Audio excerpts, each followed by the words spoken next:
जी अस्सलाम वालेकुम। मेरा नाम है doctor Kashif, once again with another video. ये वीडियो में स्पेशली आज आया हूँ डॉक्टर सहर से मिलने। हम दोनों एक ही मेडिकल सेंटर में काम करते हैं, मगर वो काफ़ी बिज़ी होती हैं, टाइम ही नहीं मिलता है उनसे मिलने का। तो I thought I will catch her today to talk about breast cancer risk factors in mammogram specially. तो क्योंकि हम दोनों ने काफ़ी recently came across with the community from back home from Pakistan with the younger patient और involve in the breast cancer, तो मैंने कहा इस पे बात कर लेते हैं। डॉक्टर सर का स्पेशल इंटरेस्ट वुमेंस हेल्थ में, और माशाल्लाह काफ़ी अरसे से यहाँ ऑस्ट्रेलिया में मोर देन अ डेकेड हो गया इनको काम कर रही हैं। तो I will just hand over to my mic and phone to Dr. Sahar, and she will talk about breast cancer and mammogram, and then I will also talk about the radiation risk from mammogram at the end. Thank you. Thank you so much doctor Kashif कि आपने मुझे बुलाया इस बारे में बात करने के लिए। हमें ब्रेस्ट कैंसर के बारे में अवेयरनेस रेज करने की बहुत ज़्यादा ज़रूरत है, बिकॉज़ हम ज़्यादा से ज़्यादा यंगर विमेन के अंदर ब्रेस्ट कैंसर का इंसिडेंस इंक्रीज़ होता हुआ देख रहे हैं।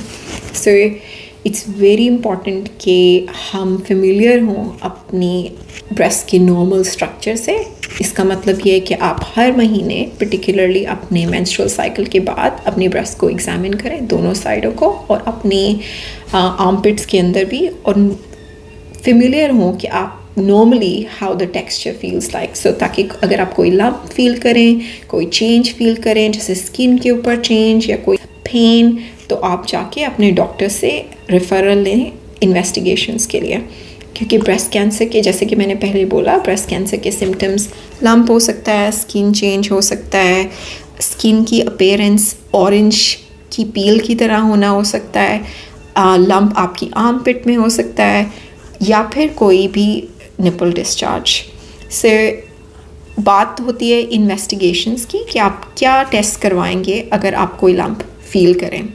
सो दो तरह के टेस्ट होते हैं। एक वो टेस्ट हैं जो कि आप डायग्नोसिस के लिए करवा रहे हैं जबकि आपको कोई सिम्टम आया है, और एक वो टेस्ट हैं जो कि आप स्क्रीनिंग के लिए करा रहे हैं। तो इस टाइम पे मैं सिर्फ और सिर्फ डायग्नोसिस की बात कर रही हूँ। अगर आप 35 ईयर्स से यंग हैं तो आप अल्ट्रासाउंड आपका एक प्रिफर्ड टेस्ट है।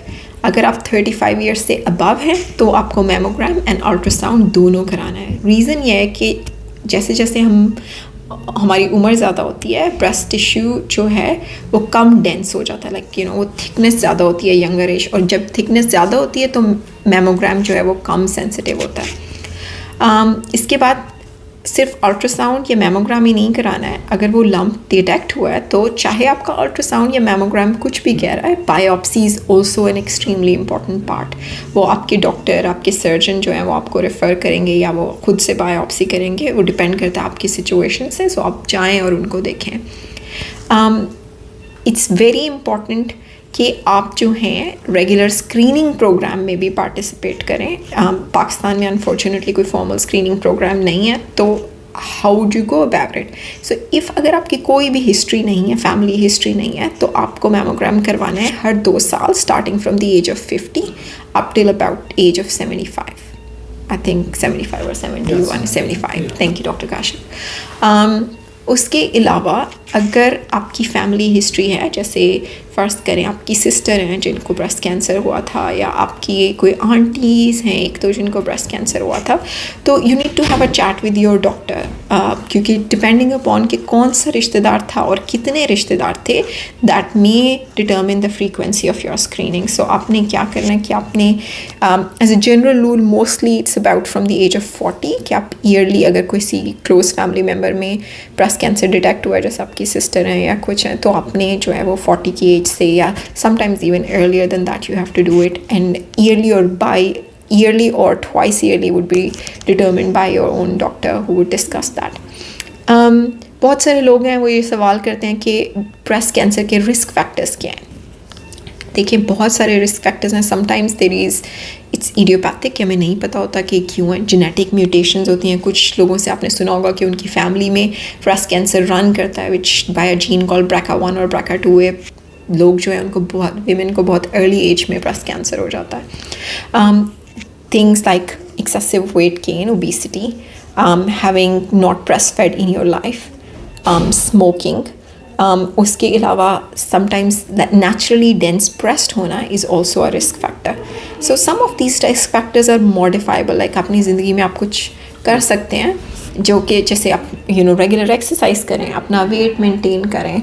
ये सब चीज़ें हैं जो कि आपका रिस्क को है जो रिड्यूस करेंगे. और कुछ चीज़ें हैं जो कि आप कंट्रोल नहीं कर सकते, इसलिए वेरी इंपॉर्टेंट कि आप रेगुलर जो है वो ब्रेस्ट सेल्फ एग्जामिनेशन करें. और जैसे ही आपको कोई सिम्टम नज़र आए आप जाएँ और अपने डॉक्टर को देखें. Every now and then we hear stories जो कि लोगों के ब्रेस्ट कैंसर डिटेक्ट होते हैं in advance stage because they didn't really feel comfortable to go and talk to a doctor. I have friends जो कि फीमेल ब्रेस्ट सर्जन हैं who are excellent doctors. अगर आपको लगता है कि आप कंफर्टेबल नहीं है किसी मेल डॉक्टर से जाके बात करने में, go and find a female doctor. But please please please do not ignore it, क्योंकि आपकी सेहत आपकी ज़िंदगी से ज़्यादा इम्पॉर्टेंट कुछ भी नहीं है. डॉक्टर काशिफ, आपके पास कोई सवाल है?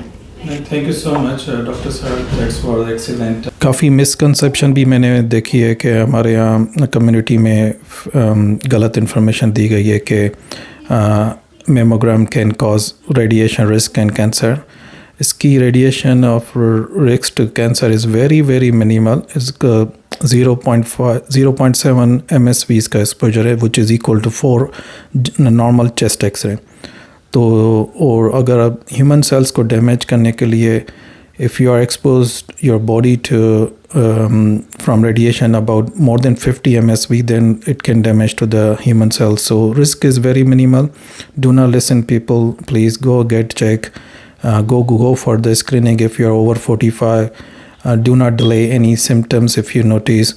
मैंने काफ़ी पेशेंट देखे हैं वो they diagnosed with the stage 3 and stage 4 with the metastasis even in the younger age. तो जैसे डॉक्टर सर ने कहा कि screening is important, diagnosis is important. Speak with your female doctor. If you have any comments, drop in the comments. We both will be happy to answer your question inquiries. And thank you so much again for listening. Share with your family और इंशाल्लाह we will come with another video for women's health.